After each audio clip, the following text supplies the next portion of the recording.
I, 26F, need advice about a situation that's causing major tension between my dad, 46M, and my fiancé Dave, 30M. Some background is needed to understand why this is such a complicated mess. I've been with Dave for 3 years, engaged for 6 months. We met at a local coffee shop where I was studying for my CPA exam. He was performing at their open mic night, and we hit it off immediately. He was charming, funny, and seemed so passionate about his music. Looking back, maybe I was caught up in the whole musician thing. My dad never really warmed up to Dave. He's always civil, but I can tell he has reservations. Dad's always been protective of me, especially since Mom died when I was 12. She had breast cancer, and watching her decline took a toll on both of us. After she passed, Dad worked 2 jobs, his regular position at the bank and weekend shifts at a warehouse, just to keep our life stable and put me through college. He made sure I never felt the financial strain, but I knew the sacrifices he made. Dad taught me everything about financial responsibility. He helped me build my credit score for my first secured card at 18, showed me how to budget, and encouraged me to be independent. Thanks to him, I'm financially stable with an emergency fund and a great credit score. He's not perfect, but he's always had my best interests at heart. Dave's background is different. He comes from a wealthy family. His dad owns a successful construction company. Dave worked there after college but quit 5 years ago to pursue his music career. His family cut him off, saying he needed to learn responsibility. They thought he'd come crawling back, but he took a job in sales instead. He still does music part-time, playing at bars and small venues with his band. His relationship with his family is tense. They think he's irresponsible and immature, and honestly, some recent events are making me wonder if they're right. Last week, Dave totaled his car. He was rushing to what he said was an important gig, texting his bandmates while driving, and rear-ended someone at a red light. The other driver is fine, thankfully, but Dave's car is completely wrecked. Insurance won't cover it because he was texting while driving. Now he needs a car for his sales job but can't get a decent loan due to his bad credit. When he first asked me to co-sign, I was caught off guard. We were having dinner at my place, and he casually brought up that he'd been to several dealerships but couldn't get approved for a loan. He said with my credit score, we could get a good interest rate, and it would help him rebuild his credit. When I didn't immediately agree, he got quiet and distant for the rest of the evening. I called Dad for advice the next day. That's when things got complicated. Dad got really serious and said he needed to tell me some things about Dave. Apparently, Dad had done some digging when we got engaged. He works in finance and has access to credit reports. He found out Dave has defaulted on several loans, has maxed out credit cards, and this isn't his first time being reckless with money. Dad had been sitting on this information, hoping Dave would come clean himself. When I confronted Dave about his financial history, he got defensive. He accused me of spying on him and said his past mistakes shouldn't define him. He brought up how his band might get signed soon. They'd been talking to some local promoter, and he'd easily pay off the car loan then. When I expressed doubt about the band's prospects, he accused me of being unsupportive like his family. The more I paid attention, the more red flags I noticed. Dave's been staying at my place more since the accident, saying he needs to save on gas money by not driving back to his apartment. But I've seen him getting packages from expensive music stores while claiming he can't afford his half when we order takeout.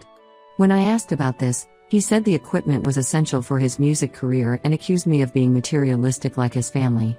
Yesterday, things got really heated. Dave said if I don't help with the loan, he'll lose his sales job because he can't make his appointments without a car. He said if that happens, it would be my fault for not supporting him when he needed me. He even brought up how he's been there for me emotionally, referring to when I was stressed about my CPA exam, and now I won't be there for him financially. I called Dad after this conversation, and he got really worried. He said Dave is trying to manipulate me and suggested I reconsider the engagement. When I told Dave what Dad said, he got angry. He said Dad's trying to control my life and ruin our relationship because he's never accepted Dave. He brought up how Dad judged him for quitting his job at his father's company, saying Dad's just like his own family, only caring about money and status. I'm really torn. On one level, Dave's right that partners should help each other. We're getting married, so his problems are going to be my problems anyway. But Dad's warnings make so much sense. I worked really hard for my good credit score, and I'm scared of risking it. Dave's been making me feel guilty about not helping, but maybe he's just desperate? I don't want to be like his family who gave up on him, but I also don't want to make a huge financial mistake. The tension is affecting everyone. Dad's been texting me articles about financial abuse in relationships. Dave's been making passive-aggressive comments about how his family was right about me being just like them. I'm starting to dread going home because I know Dave will bring up the car loan again. Am I being unfair to Dave by hesitating?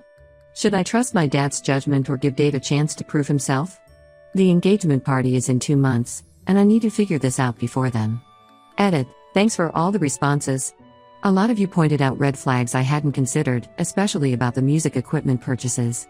I'm going to sleep on this and update when I've made a decision. Edit 2. To those asking, yes, Dave has a valid license and insurance. The accident wasn't technically his fault since the other driver stopped suddenly, but his texting while driving voided the insurance coverage. Update 1. Thanks for all the advice on my last post. You all call the red flags correctly, and things have gone from bad to worse. After reading your comments, I decided not to co-sign the loan. I told Dave my decision over dinner at my place. His reaction was worse than I expected. He stormed out, saying he needed space and would stay at his friend Dave's place. He ignored my calls and texts for 4 days. I was worried sick, checking local hospitals and even driving by Dave's house to make sure Dave's car wasn't there. We later found out he'd been staying with a different friend. When he finally came back, he seemed different. He apologized, said he understood my decision, and admitted he'd overreacted. He brought flowers and cooked dinner, saying he wanted to make things right. But something felt off. He was too nice, if that makes sense. Like when he broke my favorite mug last year and spent a week being extra sweet before admitting it. Last week, everything fell apart. I was checking my credit card statement to pay the bill when I noticed some unusual charges. At first, it was small stuff, $20 at a gas station, $15 at a music store, $30 at a restaurant I'd never been to. But as I looked closer, I found bigger purchases, $500 at Guitar Center, $300 at some recording studio, and several charges at places I didn't recognize. My heart was pounding as I checked my other cards. Same story. Unauthorized charges everywhere. When I confronted Dave, he tried to laugh it off at first, saying I must have forgotten about letting him use the card. But when I showed him charges from times we weren't even together, he broke down. He admitted he'd taken photos of my cards while I was sleeping. He'd been using them for weeks, claiming he needed equipment for his band and couldn't get his own credit cards approved. He swore he was going to pay me back when the band got signed. They apparently had some big shot producer interested. Spoiler, they didn't. But that wasn't even the worst part. Through his ramblings, I found out he'd been lying about his job. He was fired 2 months ago for consistently showing up late. The car accident? It happened while he was driving to an audition, not work. He'd been pretending to go to work each day while actually going to band practice and auditions. I called my dad in tears. Dad came over immediately and helped me cancel all my cards. The whole time, Dave kept trying to justify himself. He said I forced him into this by not helping with the car loan. Then he started blaming his ex, saying she ruined his credit years ago by making him co-sign a loan she never paid. This was the first I'd heard about any ex ruining his credit. Dad, who normally stays pretty calm, completely lost it. He told Dave to get out or he'd call the police and press charges for credit card fraud. Dave left, but he keeps texting. The messages swing between desperate apologies and angry accusations. 1 minute he's saying he'll do anything to make it right, the next he's saying I betrayed him by canceling the cards when his band was about to make it big. His latest message claims the band has an opportunity to open for a major act next month, and he just needs me to give him one more chance. He even sent a screenshot of what he claims is an email from a promoter, but the whole thing looks fake. I haven't filed charges yet. Partly because I still care about him, stupid, I know, and partly because his family reached out. His sister Emma called me yesterday. They've offered to repay everything he charged if I don't involve the police. Turns out they've been through this before with him, though they wouldn't give me details. Emma just said this isn't the first time Dave has borrowed money without permission. I'm staying at Dad's place now, trying to figure out what to do. The total charges are over $3,000. Dave's friends have been harassing me on social media, saying I'm heartless for considering legal action against my fiancé when he was just trying to follow his dreams. Some of them are musicians too, and they keep saying I don't understand how hard it is to make it in the industry. But learning this isn't his first time doing this. It makes me wonder what else he's lied about. His family's quick offer to pay me back seems suspicious too. Why would they do that if they cut him off years ago? Emma hinted there's more to the story of why they cut him off, but said it wasn't her place to tell me. Dad wants me to press charges anyway, says it's the only way Dave will learn. But would I be awful for doing that to someone I was going to marry? Someone I still love, despite everything? I canceled the engagement party. Most of the deposits were non-refundable, but Dad says it's cheaper than a divorce would have been. He's trying to make me laugh, but I can tell he's worried about me. He keeps checking my room at night like he did after Mom died. I'll update again when I decide what to do about pressing charges. Right now, I'm just trying to process how the man I thought I was going to marry turned out to be someone I never really knew at all. Edit, for those asking, yes, I have screenshots of all the credit card charges and his texts admitting to taking the card info. My credit card company is investigating the fraud. They've already reversed some of the charges. Edit 2, please stop DMing me about helping with Dave's band. I get that you're all musicians too, but I'm not interested in investing in anyone's music career right now. Update 2, everything has gotten so much worse since my last update. I thought accepting Dave's family's offer to repay the credit card charges would be the end of it. I was wrong. So wrong. After they paid me back, surprisingly quickly, I got a message from Dave's sister Emma asking to meet for coffee. She said there were things I needed to know. I almost didn't go. I was trying to move on, but something in her voice when she called made me agree. What she told me made me sick to my stomach. The real reason they cut Dave off wasn't just about him quitting the family business. 2 years before that, their grandmother noticed her jewelry was missing. We're talking about family heirlooms worth thousands, pieces that had been passed down for generations. Dave convinced everyone his cousin Tommy had stolen them to feed a gambling addiction. The family believed him because Tommy had struggled with gambling in the past. They only discovered the truth when Dave tried the same thing with their aunt 6 months later. He got caught trying to take her wedding rings while helping her move. When confronted, he claimed he was just moving them somewhere safer. But a local pawn shop owner recognized his photo and confirmed he'd sold several pieces of jewelry there. The family had kept this quiet to protect their reputation. They gave him an ultimatum: work for his dad and go to therapy, or be cut off. He chose to leave, telling everyone it was because they didn't support his music. But that's not even the worst part. Remember that ex he blamed for ruining his credit? Her name is Rachel, and I found her on Facebook. We met at a local diner, and she told me everything. Their story was eerily similar to ours. They dated for 2 years. He moved in with her, promising to contribute to bills once his band got signed. Then her credit card started showing mysterious charges. He always had excuses: the band needed equipment, he was about to get a big break, he'd pay her back soon. By the time she figured out what was happening, he'd maxed out all her cards and taken out loans in her name. She had to file for bankruptcy. She showed me messages from 3 other women with similar stories. All of them met Dave through the local music scene. He'd date them, move in, and slowly drain their finances while promising to make it big with his band. One woman lost her house because he convinced her to take out a second mortgage to invest in a guaranteed record deal.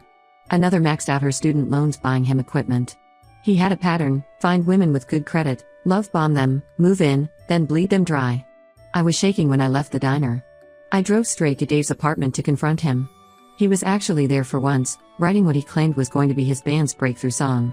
When I laid out everything I'd learned, he didn't even deny it. Instead, he turned it around on me. He said I betrayed him by talking to his ex, that I was trying to ruin his life like all the others. He claimed Rachel was crazy and jealous because he dumped her. Then he threatened to tell people I'd been stealing from my dad's company, completely false, if I told anyone about what he'd done. He said no one would believe me anyway. He'd already told his friends I was unstable and jealous of his success. I blocked him everywhere: phone, email, social media. But yesterday he showed up at my workplace. He made a huge scene in the lobby, yelling about how I promised to support his dreams and how I was just like all the other women who were jealous of his talent. Security had to remove him. My coworkers were shocked. They'd met him at office parties where he'd played the role of charming, devoted fiancé perfectly. My boss called me into his office afterward. Thankfully, he was understanding and suggested I work from home for a while. He even offered to hire extra security for the building. I broke down crying in his office. All the stress and humiliation just poured out. Dave's been emailing me from new accounts, switching between apologizing and threatening to expose me. His latest claim is that a major record label is interested in his demo, and when he's famous, I'll regret not believing in him. Rachel warned me about this. Apparently, he used the same line on all of them. I've saved all his messages and sent copies to my lawyer. We're discussing legal options. Part of me still can't believe this is happening. How did I not see who he really was? Edit, thanks for all the support. To clarify, yes, I've told my workplace about the restraining order I'm seeking. They've been incredibly supportive. Update 3: this will be my final update on the Dave situation. After the workplace incident, I got a restraining order. The judge granted it immediately after seeing the evidence, texts, emails, credit card statements, and security footage from my office building. Dave's family testified in support of the order, revealing they have one against him too. Last week, I got a call from Emma. Dave moved to Austin to live with some new girlfriend he met online. Apparently, she's a music blogger with her own recording studio. Emma tried warning her about Dave, showing her the police reports and restraining orders. The girlfriend accused us of being haters trying to hold back Dave's talent. Emma said it felt like watching a car crash in slow motion. Some revelations have come out since my last update. I ran into Dave's old bandmate Jake at the grocery store. He finally told me the truth about the band. Dave had been lying about his musical talent. He could barely play 3 chords and kept missing practices because he was networking, his word for hitting on women at bars. The band kicked him out months ago. All those big opportunities he kept talking about? Complete lies. Those expensive music purchases on my credit cards? He'd been selling the equipment online for cash. The recording studio charges were fake. He'd visit studios, claim his card was declined, then use my card over the phone later. The staff never knew they were dealing with stolen credit cards. Dad's been amazing through all this. He helped me rebuild my credit and install security cameras at my new apartment. He never once said I told you so.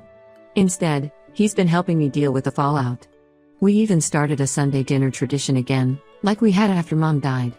Rachel, the ex, and I have become friends. She's helping me warn other women in the local music scene about Dave's scams. We created a private Facebook group for his victims. There are 11 of us now. Some lost their homes, others filed bankruptcy. One woman had to drop out of medical school because of the debt he left her with.